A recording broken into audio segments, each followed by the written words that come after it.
우리는 무엇을 원하고 있습니까? 진짜 내가 원하는 것이 무엇일까요? 여행지에서 내가 가고 싶은 데를 가는 것 같습니까?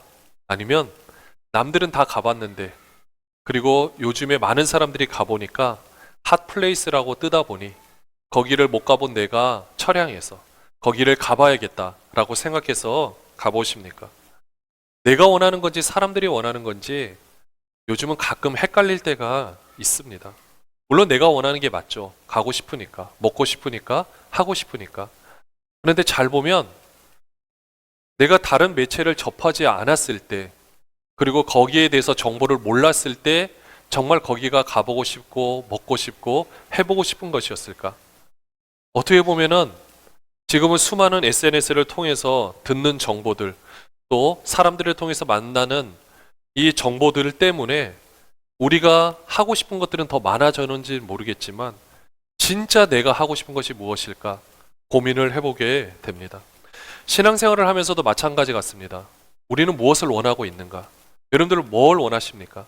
여러분들이 왜 신앙생활을 하십니까? 신앙생활을 통해서 무엇을 얻고 싶으십니까? 이렇게 말한다면 한번 고민이 되더라고요. 우리 기독교인이라면 당연히 뭘 원하느냐 물어본다면 구원이겠죠. 또 천국이겠죠. 맞는 말이긴 한데 구원함을 받고 천국에 가는 거 너무 좋죠. 근데 우리가 구원을 받아서 천국에 갔다라고 예정을 한다면, 아니 가정을 한다면 우리는 천국에서 그 많은 시간 동안 무엇을 할까? 물론 우리가 갖고 있는 개념으로는 감히 이해할 수 없는 곳이니까 뭘 해도 행복하고 즐겁다라고는 하는데 진짜 천국 자체가 내가 원하는 건가? 아니면 천국에서 하나님을 만나는 게 내가 원하는 건가? 여러분들은 어떤 것 같습니까? 그러면 우리가 원하는 게 이거라면요. 하나님은 무엇을 원하고 계실까? 하나님은 나에게 무엇을 원하실까? 여러분들 이게 사실 이 부분 때문에 우리가 심각한 고민을 하게 됩니다. 하나님이 원하시는 어떤 기준이 있다고 생각하고 우리가 신앙인으로서 그런 삶을 살아야 된다라고 말을 합니다. 물론 맞는 말이긴 해요. 그런데 결과만 가지고 이야기하면요. 우리가 그 신앙 의인으로 삶을 살아갈 수 있는가? 하나님께서 원하시는 수준으로 삶을 살아갈 수 있는가 물어본다라면 우리 어떻습니까? 안 되죠. 어떻게 살아갑니까? 그러다 보니 우리는 매번 예배 때마다 기도를 하는데 항상 우리는 너무 하나님 앞에 죄송한 것 뿐인 거예요. 물론 회개하는 거 맞기는 한데 과연 하나님께서 정말 이런 모습을 우리에게 원하시고 있는가?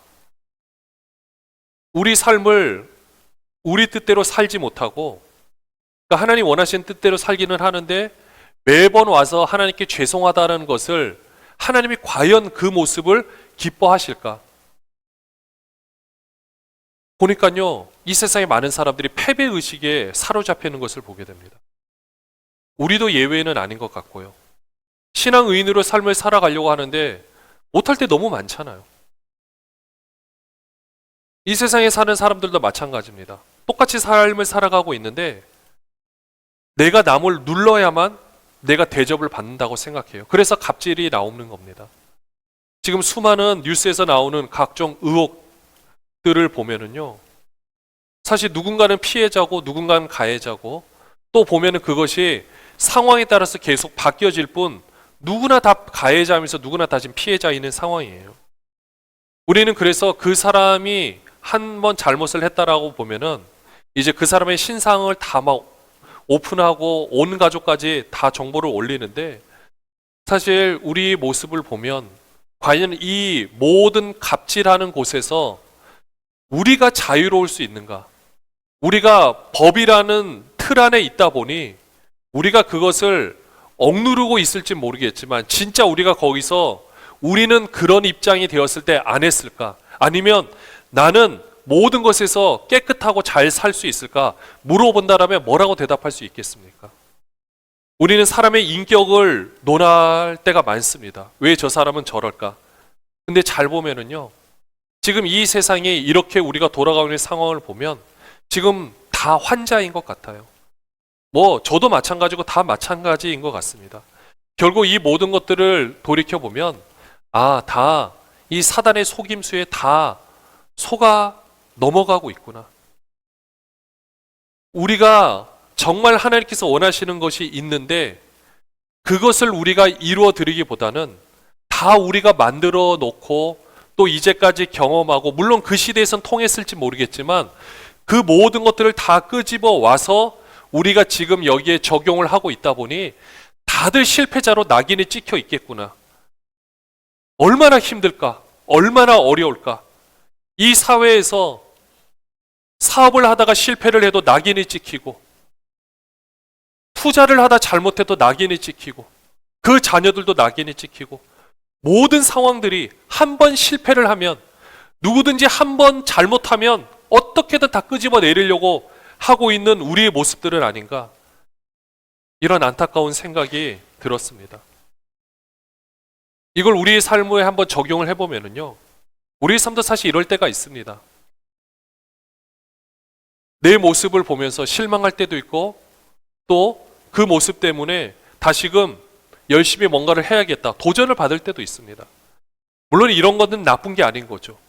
근데 문제는요, 내가 죄인인 것은 맞지만은 죄인이라는 연민에 빠져서 이제는 그 아무것도 생각하지 않으려고 하는 것은 조심해야 되는 겁니다. 나를 부인해야 되는 것은 맞아요. 그리고 우리 죄를 회개해야 되는 것은 맞습니다. 그러나 그 모든 것을 한 이후에는 다시 하나님을 바라보며 아름다운 우리의 삶을 살아내는 것이 그 무엇보다도 중요합니다. 하나님께서 우리에게 원하시는 거는요, 우리 자기 연민에 빠진 모습, 아니면 회개하는 모습, 천국을 소망하는 모습, 뭐 이런 것들 다 중요한데 진짜 중요한 거는 바로 여러분들 자신이에요. 하나님은 여러분 자신을 원하고 있는 겁니다. 그렇기 때문에 우리가 아까 패배의식에 물론 사로잡힐 때도 있고요, 여러 가지 힘든 일을 경험할 때가 있어요.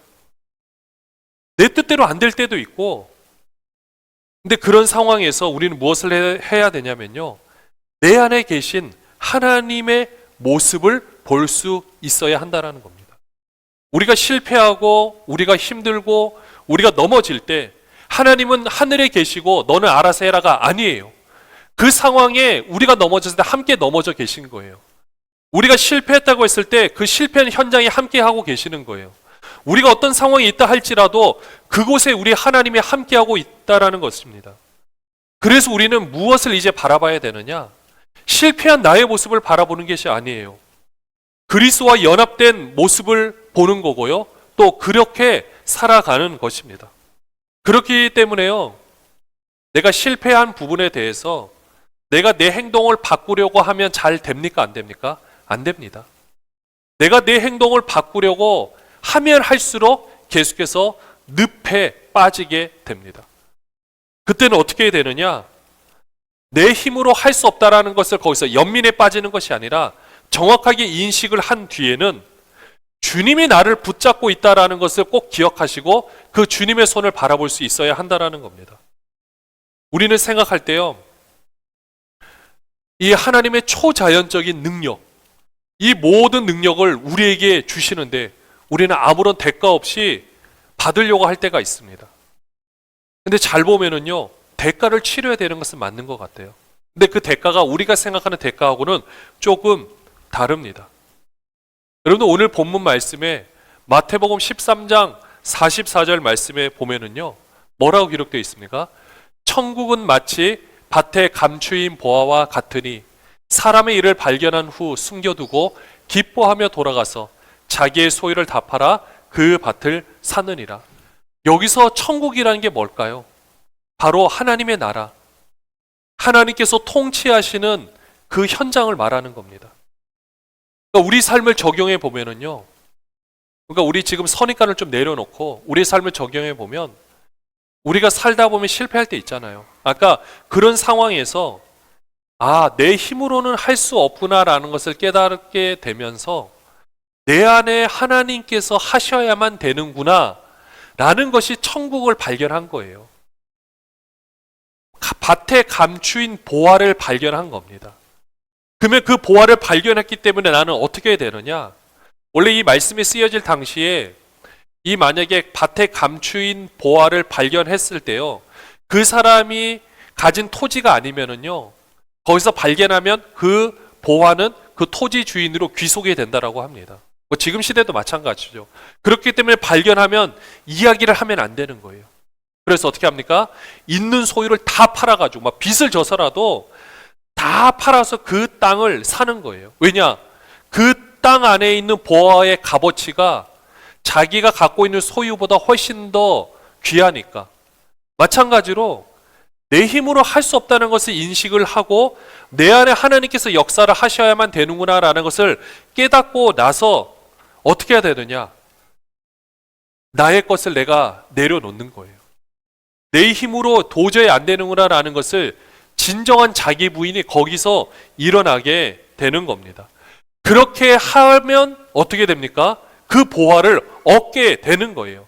그래서 그 보화를 통해서 내가 그 땅을 얻기 위해서 투자했던 모든 투자금도 다 충당이 될 뿐만 아니라 더 많은 것을 누릴 수 있게 되는 거죠. 우리의 삶도 마찬가지입니다. 동일한 원리가 적용이 되는 거죠. 근데 이때 누가복음 14장 33절에서 또 우리 주님께서 이런 말씀을 해주세요. 이와 같이 너희 중에 누구든지 자기의 모든 소유를 버리지 아니하면 능히 내 제자가 되지 못하리라.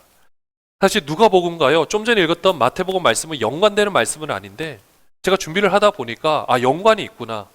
어떻게 연관을 시켜야 되냐면 여기도 소유를 여기는 버리는 거예요. 아까는 다 뭐예요? 얻기 위해서. 여도 마찬가지입니다. 여러분들 소유를 버리라는 게 내 재산을 팔라라는 그런 뜻하고 좀 달라요.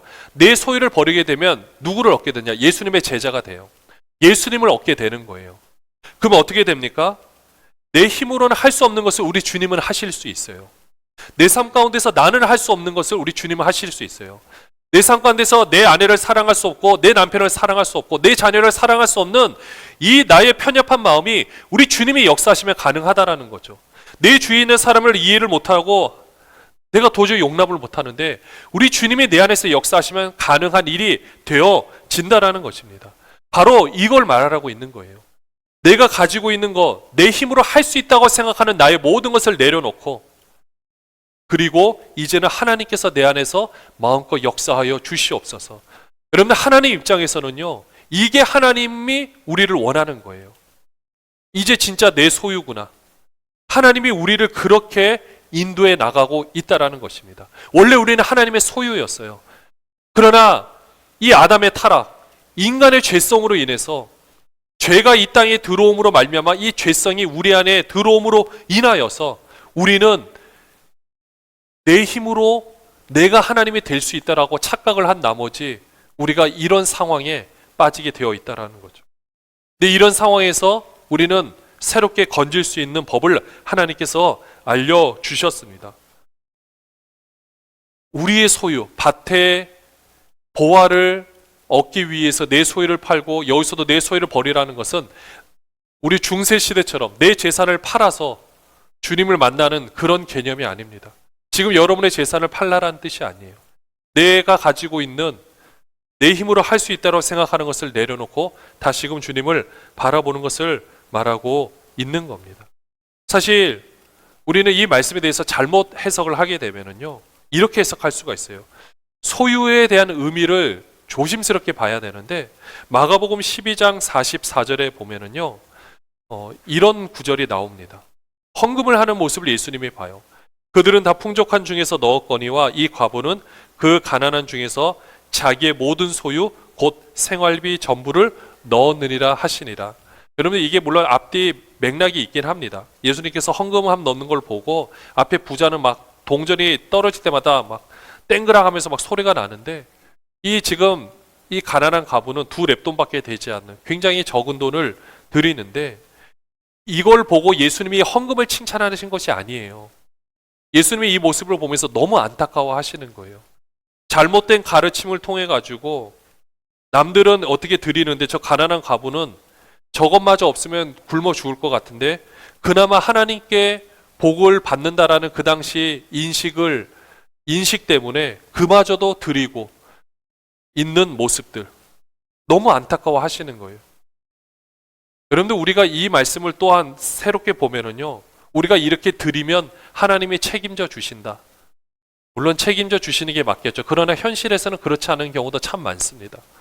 그러니까 우리가 그것을 바라보고 한다라는 개념도 아닌 거예요. 그러니까 일반화할 수는 없는 겁니다.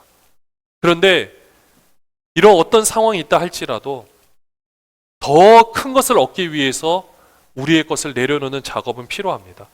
그런데 이거는 하나님께서 우리를 인도해 나가시고 있다라는 거예요. 그러니까 우리가 삶을 살다가 실패할 때도 있습니다. 근데 물론 실패는 아니에요. 어느 한 예능 프로에 이런 말을 하더라고요. 성공과 실패가 있는 것이 아니라 성공과 과정이 있다고. 실패는 거기서 끝이지만 과정은 계속해서 일어나고 있는 일인 거예요. 성장해 가고 있는 모습인 거죠. 그러니까 우리가 생각했을 때 왜 나는 왜 이럴까라고 생각하는 모습이 있다 할지라도 그것은 하나의 과정이었고 그 가운데서 하나님은 우리의 힘을 빼는 작업을 하나님은 하고 계시고 있다라는 겁니다. 그렇게 해서 우리 안에서 하나님이 마음껏 역사하실 수 있도록 그때가 언제냐? 아까 천국 금은 보화를 보고 내 소유를 다 팔려고 할 때 극히 귀한 진주를 보고 내가 가진 것을 다 팔아서 그 진주를 가지려고 할 때 예수님을 바라보고 내 소유를 그대로 다 처분할 수 있을 때 이 모습, 이것이 바로 우리가 정말로 진정한 것을 소유한 자의 모습이라고 할 수 있습니다. 버린다고 여러분들 근데 끝나는 것 아닙니다. 내가 내 것을 내려놓으면은요, 내 인생이 거기서 끝이느냐? 그냥 하나님께서 역사하신 건 난 로봇처럼 있으면 되느냐? 아닙니다. 버리는 순간 다시 얻게 되는 겁니다. 무엇을 얻냐면요, 하나님이 내 안에서 하시는 것을 경험하게 되는 겁니다. 내 힘으로는 저 사람 절대 사랑하지 못해요. 절대 용서하지 못해요. 하나님이 내 안에서 역사하시면 가능해지는 겁니다. 우리는 지금 그 힘 빼는 작업, 그 과정 가운데 있는 겁니다. 히브리서 10장 34절의 말씀에 보면은요, 너희가 갇힌 자를 동정하고 너희 소유를 빼앗기는 것도 기쁘게 당한 것은 더 낫고 영구한 소유가 있는 줄 알미라. 하나님이 원하시는 모습은요, 우리 것이라고 생각하는 부분을 내려놓기를 원하는 거예요. 내려놓는 순간 하나님의 것이 우리 손에 쥐어지게 되는 거죠. 우리의 삶도 마찬가지입니다. 우리가 갇힌 자를 동정하고 감옥에 갇힌 자를 동정하고 우리 소유를 빼앗기는 것도 우리 손해가 있다 할지라도 이것은요, 영구한 소유, 내가 그것을 섬김으로 말미암아 내가 그것을 함으로 말미암아 더 나은 것이 있기 때문에 가능하다라는 거죠. 사랑하는 여러분들, 아까 가난한 과부가 드렸던 그 헌금의 의미도 사실 마찬가지인 겁니다. 우리 삶을 살면서 우리가 하나님의 것을 또 하나님께 드릴 때 우리는요, 이 세상에서 물질을 받는 것은 그림자에 불과하고요, 또 그렇게 할 때 진짜 하나님의 사랑을 우리가 더 알게 되고 하나님께서 내 안에 역사하심을 바라볼 수 있게 되는 거죠. 왜냐하면 우리가 뭔가를 하려고 할 때 내 현실의 상황에서 물질을 붙잡고 있는 부분이 있게 되면은요, 어떻게 됩니까? 내 안에서 역사하시는 하나님의 손길을 그만큼은 못 믿게 돼요. 그만큼은 구멍이 뚫립니다. 그게 얼마나 안타까운 일입니까? 하나님은요,